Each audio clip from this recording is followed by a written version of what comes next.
Here's the silver lining in the CNN poll for Donald Trump. The headline out of CNN's new national poll released on Thursday morning was not good for President Donald Trump. He trails de facto Democratic presidential nominee Joe Biden by 11 points in a hypothetical general election matchup. Much of the poll was equally dire for Trump. Biden leads among women by 30 points, for example, but there is one data point that the president and his supporters can rightly note as good news. It's this: 8 in 10 Republican voters are either extremely or very enthusiastic about voting in the fall election, as compared to just more than half of Democratic voters, 56%, who describe themselves as equally excited about casting a ballot in November.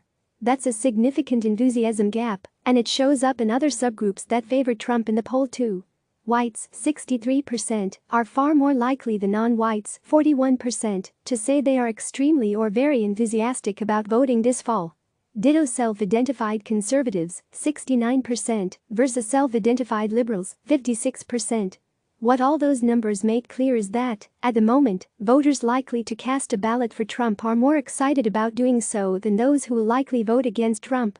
Now, some of that passion gap is explained by the fact that Trump is the incumbent president of the United States, who faced a minimal primary challenge for the nomination, while Biden has just emerged as his party's standard-bearer from a field that once topped 20 people.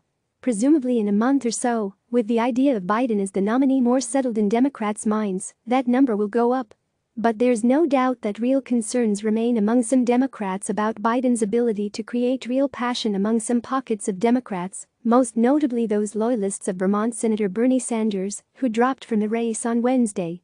Bernie was too kind to go after Biden, but it's coming, tweeted Brianna Joy Gray, Sanders' former national press secretary, in response to a Tucker Carlson segment on Biden's mental capacity.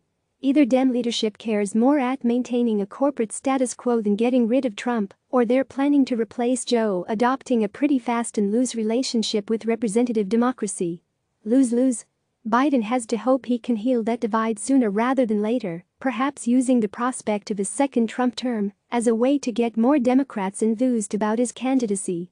The point?